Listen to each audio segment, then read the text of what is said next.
रिफाई आमा diverse community दुख इंसानियत की फलाह बहबूद और कम्युनिटी अपलिफ्ट के लिए काम करने वाली अमेरिका की सफ़ाई अव्वल की नॉन प्रॉफिट तंजीम ब्रिलियंस फाउंडेशन इंटरनेशनल की जानब से ब्रेस्ट कैंसर से मुतल्लिक दूसरी इंतहाई मुफीद और मालूमाती वर्कशॉप का इनेकाद गुज़िश्ता दिनों किया गया।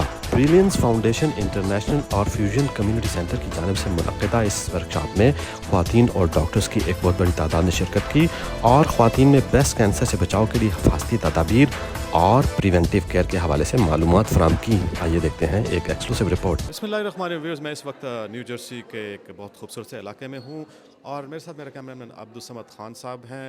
ब्रिलियंस फाउंडेशन इंटरनेशनल का एक सेमिनार हो है ब्रेस्ट कैंसर के, जो दुनिया की तरह जो अमेरिका में भी ब्रेस्ट कैंसर का जो अवेयरनेस कैंपेन जारी है ऑन द गो है, उसके हवाले से हम इस सेमिनार को अटेंड कर रहे हैं। हमारे साथ डॉक्टर ऑनकोलॉजिस्ट हैं, स्पेशलिस्ट हैं, डॉक्टर नाजिया खान, उनसे बात करते हैं।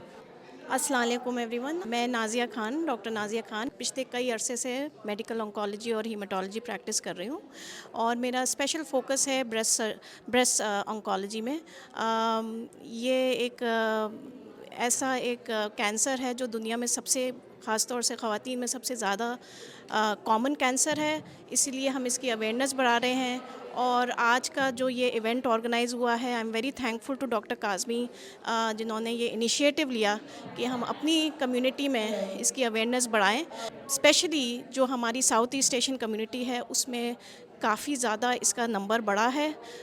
इसके कई रीज़न्स हो सकते हैं, बट सबसे पहला इसका ये है कि हमें अवेयरनेस बढ़ानी है, क्योंकि हम उसी के ज़रिए से इसकी इंसिडेंस कम कर सकते हैं। इससे रिलेटेड जो भी आपकी मोर्टेलिटी है उसको कम कर सकते हैं। तो ये बहुत ज़रूरी है एक टॉपिक, और इन्होंने इनिशिएटिव लिया, हमें एक ये प्लेटफॉर्म दिया कि हम इसकी इन्फॉर्मेशन फैलाएं। आई am very thankful. Hi, my name is Kulsum Kazmi and I'm the founder and CEO of Brilliance Foundation International. This year we decided to do the breast cancer awareness workshops because our foundation is based on women advocacy, awareness and educational programs. Since 2017 we are doing awareness, educational, health and wellness and literacy and art related workshops. But our focus is now to do more health and wellness workshop. We chose this month of October to do the breast cancer awareness. This is our second workshop. We had a very successful workshop in South Jersey, and we are planning to do next year more in different places like New York and other southern and northern areas. The main objective of this workshop is to bring the intelligence or the knowledgeable people together to share their experiences, professionals, oncologists, health professionals, Department of Health of New Jersey, together to share the resources, the treatment options,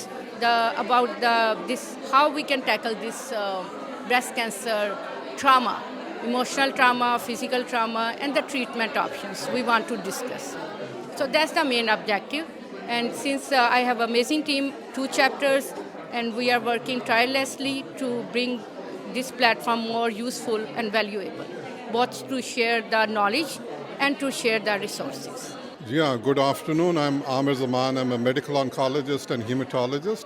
I'm affiliated with Estera Cancer Care, but I've trained locally at Englewood, Mount Sinai, and my fellowship at Yale New Haven Hospital. I've been in practice for about 27 years, focusing primarily on oncology. We're gathered here today to apprise and discuss the diagnosis, management, treatment, and some of the therapeutic modalities for breast cancer. This is a disease that afflicts about 1 in 8 women. It is worldwide and has severe implications. So what we want to do is to give a very simple message. Early diagnosis and intervention leads to improved results. And I'd like to discuss some of the modalities of therapy. And they're very simple for early stage breast cancer. The survival, 5-year survival could be about 91 to 92%. So that is why it is so important to actually diagnose patients early on. The various modalities include chemotherapy after surgery, hormonal therapy, radiation therapy, but now there are many novel techniques and modalities like targeted therapies, monoclonal antibodies, antibody drug conjugates, and immunotherapy. So we will discuss a brief expose on these particular issues. And I think the message I want to give is we have tremendous hope and optimism in treating breast cancer. And I feel that with increasing technology awareness, we will then be able to give very good results with a high chance of cure for these patients. So thank you very much for coming here and covering this very important session. My name is Krishna Patel. I'm the Cancer Program Manager at the New Jersey Department of Health, Office of Cancer Control and Prevention. We're very grateful to the Brilliance Foundation today for the opportunity to share information on our programs at the New Jersey Department of Health. We have the New Jersey SEED program, which is the New Jersey Cancer Education and Early Detection Program, which provides free cancer screening services throughout the state of New Jersey to those who are underinsured or uninsured and qualify with eligibility requirements. But we're here to support the community and provide information and education during Breast Cancer Awareness Month, which is very important for our South Asian community. Assalamualaikum ji, मेरा नाम है Dr. Rahat Salamat. I'm a pulmonologist. I'm serving in this community in the nearby hospital. We are all get together here. हम लोग इसलिए इकट्ठे हुए हैं ताकि हम ख़वातीन में और अपनी community में breast cancer की awareness को लाएं, because by the time we see the patients, especially me, when I see there are end stage 4 cancers में होता है जब हम उनको diagnose करते हैं. So we need to bring to our community the awareness to do early screening, prevention and treatment so that we can avoid the end stage cancer, which is especially the breast cancer, which is potentially curable at an earlier stage. So also we want to bring awareness and give them resources where to go, starting from screening, treatment and prevention. Hello, I'm Dr. Violet Merle McIntosh of Englewood Hospital. I'm the chief of breast surgery there. And I was invited by Katsun to do this workshop in Breast Cancer Month. So I'm here to hopefully educate women on some of the aspects of breast cancer treatment. Hi, my name is Aiza Akbar. I'm one of the internal medicine physician. I work with the Valley Health System. I'm extremely thankful to Brilliance Foundation for bringing this initiative and basic awareness for the community and bringing everybody together. So I think we need these kind of awareness workshops, and this is my second one attending, and I'm very thankful to Kulsoom Kazmi, and I'm also part of panelists today, and I'm happy to answer any questions you guys have. Assalamu alaikum. My name is Ahmed Al Shihab. I'm the chairman of Fusion Community Center, and we are here to welcome Brilliance for holding this event at our community center. So we are very happy that the ladies chose this venue to host the event. मैं general practitioner हूँ और mostly मैं women health care करती हूँ. तो women health में जैसे आपको है मोस्टली जो प्रिवेंटिव केयर होती है उस पर ज़्यादा जोर दिया जाता है, और इसी वजह से हम यहाँ भी इकट्ठे हुए हैं कि लोगों को ज़रा अवेयरनेस हो जाए कि प्रॉपर एग्जामिनेशन कैसा होता है, जो कि सेल्फ ब्रेस्ट एग्ज़ाम कहते हैं उसको. मैं सना इलियास, मैं पिछली 17 ईयर्स से ब्रिलियंस फाउंडेशन के साथ I am doing a volunteer work with them, और today is specially a great day because Brilliance Foundation पहली बार साउथ एशियन कम्युनिटी लेकर आई है ब्रेस्ट कैंसर अवेयरनेस के लिए. This is our second workshop. The first one we did in Edison. This is the second one, and we are really proud of this work today. Thank you. Okay, hi. My name is Huma Taher. So I travel all the way from Toronto, especially for this event. And because my background is in social services, it's been 23 years I'm working with the women, especially in health and awareness. And my mother, she passed away because of the cancer. So I fully support Brilliance Foundation, and that's why I'm here. My name's Beth Schuler. I'm a friend of Calzoom's for the Oradell Women's Club, Bucanito we called. And I'm here because I'm a breast cancer survivor, so she asked me to come and support breast cancer awareness, which of course I wholeheartedly support. Marianne Ragusa, and I am one of the newer board members of the Brilliance Foundation North. I thought it would be a wonderful idea to have breast cancer awareness for October, because a lot of women do not like to talk about themselves and about breast cancer in particular. So I thought it would be a wonderful idea to bring this to the community. Assalamu alaikum, मेरा नाम बासिका है and I'm the Vice President of Brilliance Foundation, and today's program is regarding the breast awareness. So that's all, we are all gathered here to discuss that, and the ladies should get the awareness of that. And that's all about it. Thank you. Jersey Seed Program is a premier free cancer screening program offered by the New Jersey Department of Health, and it's housed in the Division of Community Health Services, overseen by Assistant Commissioner Nation Hornsby. My name is Krishna Patel. I'm the Cancer Program Manager at the Office of Cancer Control and Prevention. In the state of New Jersey, it's estimated that more than 8,000 cases of breast cancer and 400 cases of cervical cancer are diagnosed annually. I won't go into too much of the statistics, as many of the wonderful providers went into and shared with you today, but one thing I did want to highlight was that here in Bergen County, we actually have some of the highest cancer rates in New Jersey, and that definitely highlights the need for increased screening. Second breast cancer awareness workshop organized by Brilliance Foundation. Since 2017, Brilliance Foundation has conducted educational workshops and social gatherings to empower women and youth. In our effort to give back to the community, we have also hosted many international women workshops during the last 7 years of our volunteer chapter. The mission of Brilliance Foundation has always been to illuminate paths of hope, education, and empowerment. Today's workshop is our initiative to educate individuals on prevention, early detection, and treatment of breast cancer. We have here an exceptional lineup of guest speakers, including leading experts on breast cancer research, early detection, and treatment. They will share the latest insights and practical advice to help us all be better informed and more empowered in this fight. We will also hear from inspiring survivors who will share their personal journeys, reminding us of the importance of hope and resilience. Whether you are a healthcare professional, a survivor, or someone eager to learn, your presence today is vital. I encourage you all to engage actively, connect with one another, and take advantage of the wealth of knowledge our speakers bring. As we reflect on the importance of taking care of our health, we are reminded of the guidance provided to us in the Holy Quran.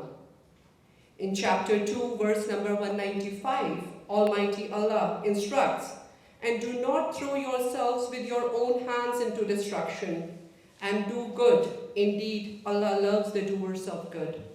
It is my honor now and privilege to introduce to you a remarkable woman whose selflessness and dedication have made a profound impact on countless lives. She's just not a volunteer, but a beacon of hope and compassion in our community. Her unwavering commitment to service knows no bounds. Founder of Brilliance Consulting and Brilliance Foundation, Kulsum Kazmi.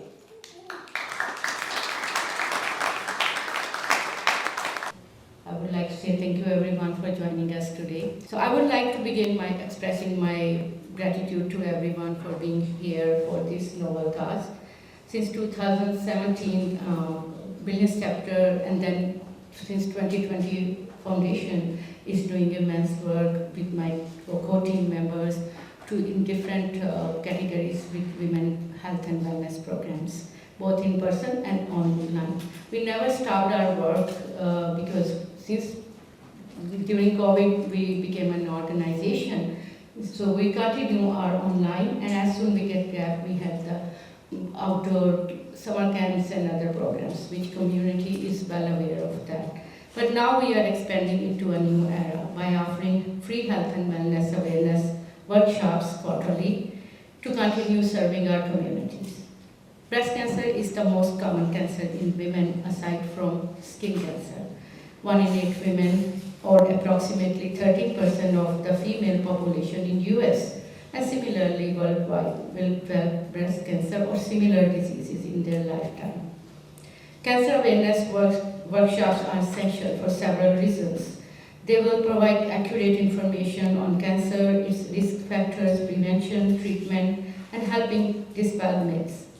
These workshops raise awareness about symptoms and the importance of screenings leading to early diagnosis with better outcomes. Hello everyone, Assalamu alaikum. Thank you so much Sana for such a great introduction. I will not take much time right now. We are going to start our workshop.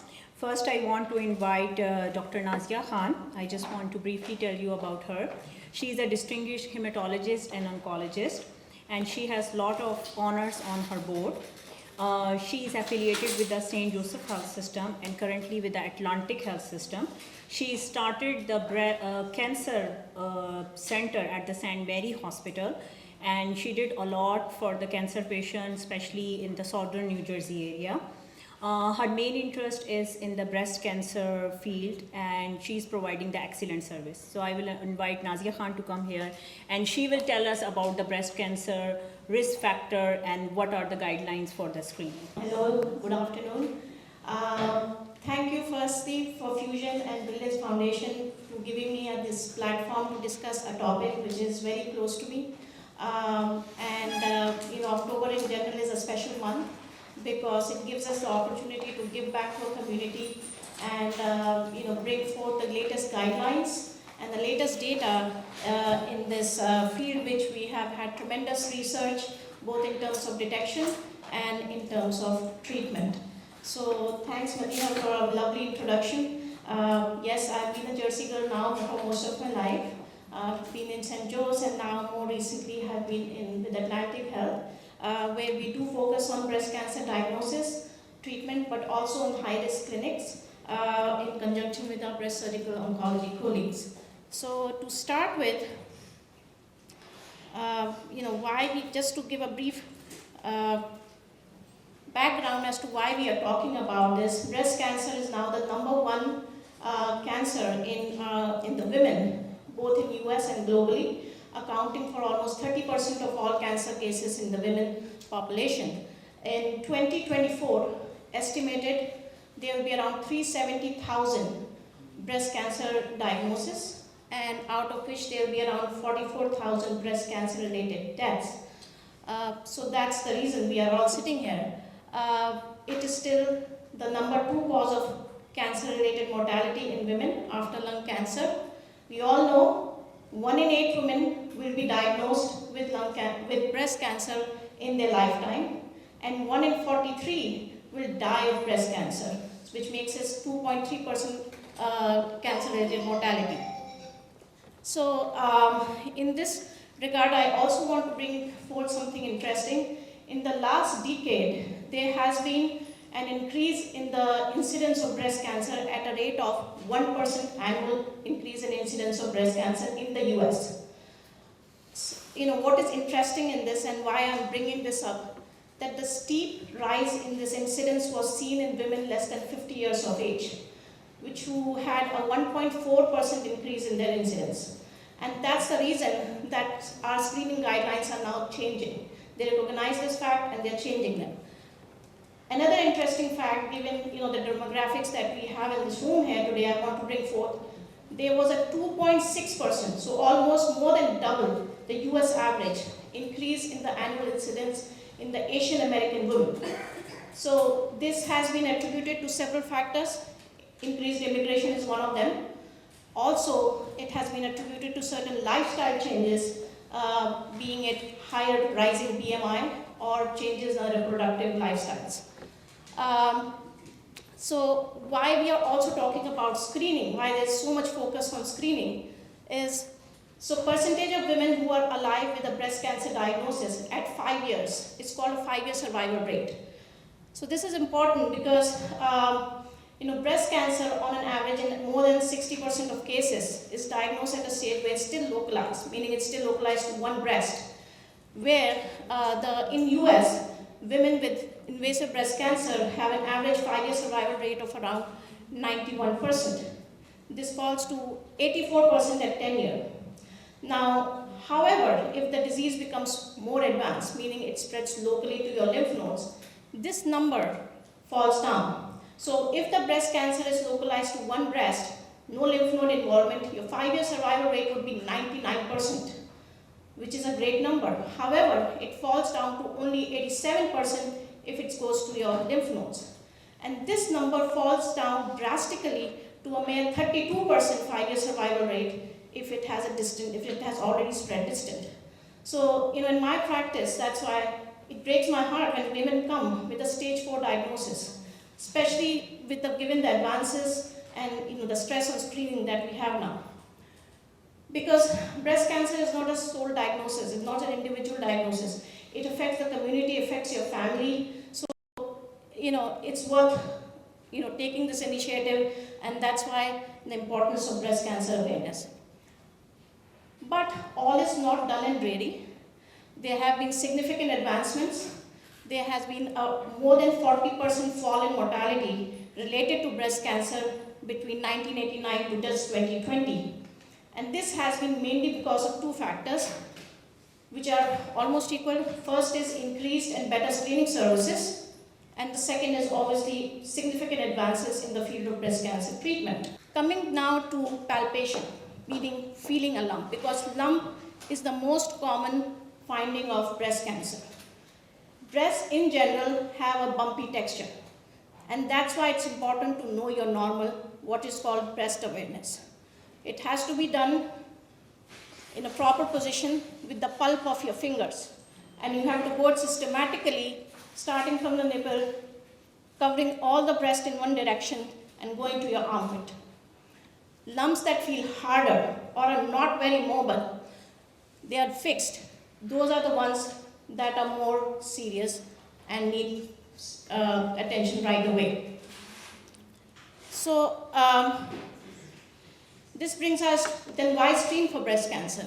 Because as we noted, most breast cancers do not present with any symptoms.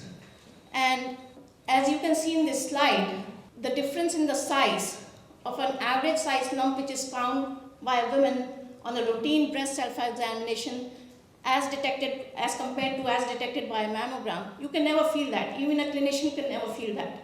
A mammogram can detect cancer when it's just starting to form, which are called abnormal calcifications sometimes. Nazia, for such a great presentation and teaching us about that how much it is important to get the screening for the breast cancer.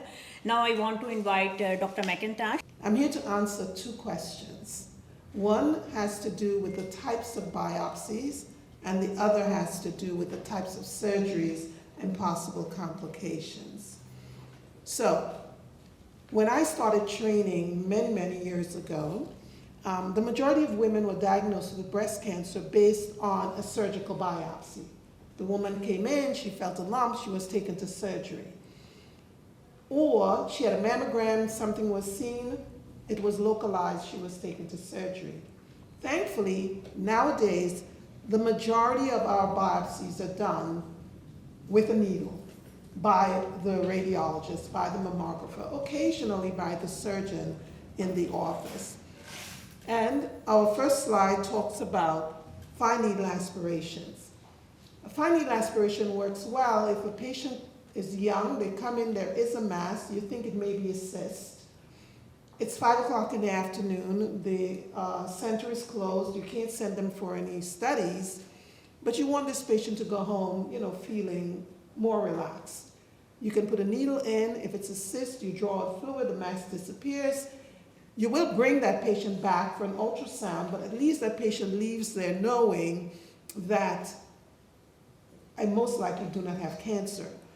Fine needle aspirations are limited, however, because you're not getting tissue, you're just getting cells.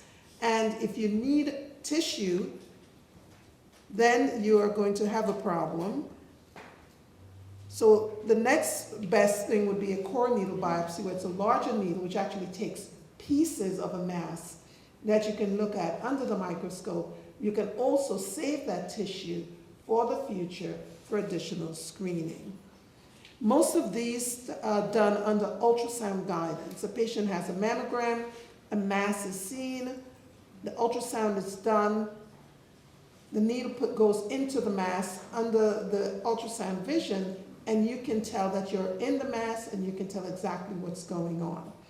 With the core needle biopsy, they're able to put a little marker in and leave that marker in the breast so that if the pathology comes back showing something abnormal, we know where to go to remove it. So for the sentinel lymph node biopsy, on the morning of surgery, we inject some radioactive dye into the breast as well as a blue dye. These get picked up by the lymphatic channels in the breast and filtered to the first lymph nodes under the arm. The dyes are deposited in these lymph nodes and the lymph nodes are tagged.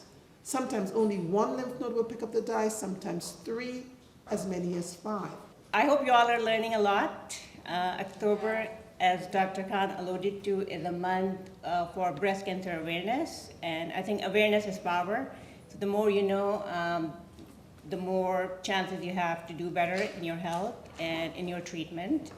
So what do I find interesting in cancer research, including breast cancer, is in the last, if we were talking 10 years ago, we probably would not be talking about a lot of new development that have occurred in the field of oncology, which includes immune therapies. Immune therapies such as checkpoint inhibitors have improved outcomes in a lot of solid tumors, including breast cancer. So Dr. Khan and Dr. Zaman can talk more about that because they probably are using those type of therapies in breast cancer. But we are seeing improvement in survival, meaning a therapy that can prolong lives of patients. I appreciate the generosity of the Fusion Center. Thank you very much for allowing us the space to come together at for this very important talk. My focus will be on treatment, and there's no set treatment paradigm for breast cancer because there are many different kinds of breast cancers. The only commonality is that it arises in the breast, but then it disseminates throughout the body. So when we talk about chemotherapy or hormonal therapy or novel therapies, why do we talk about them? Because it essentially is a disseminated form of disease.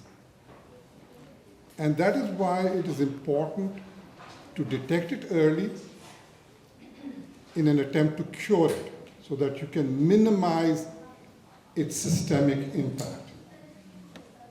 That is why we go with all the screening technologies, early detection, and surgical intervention. So there are a couple of things about breast cancer that are important. Cancer is basically an abnormal division of cells. Our body has cells in every organ that are continuously dividing, and then there's a process of senescence or dying of cells. So there's this amazing equilibrium in which the cells are produced and removed from the body. And there are mechanisms of equilibrium that maintain that balance. Sometimes that balance is disturbed for whatever reason, and cells continue to divide, replicate, grow. They disseminate and may metastasize. So it is important to try to disrupt this process through certain mechanisms that will diminish the risk of the systemic manifestations of disease. So the first slide I have here is basically a diagrammatic representation of the anatomy of the breast, in which you can see lobules. I don't think I have a pointer, but I think you can kind of ascertain the multiple lobules and the ducts that are present and the surrounding lymph node channels represented in yellow. So all these areas can divide abnormally. So you can have lobular carcinoma, meaning abnormal cell division within the lobules, or ductal carcinoma, which could be abnormal division of cells in the ducts. I want to thank Calzoon first for giving me the opportunity today to share my breast cancer survivor story with all of you. When Calzoon asked me to be part of this breast cancer awareness workshop, I was surprised, as I am not a healthcare provider. Certainly, I'm no expert like the doctors that you've heard today. But this is a very important healthcare issue to me because I was affected by breast cancer. So I'm happy that I can be here today and share my story, my journey with you.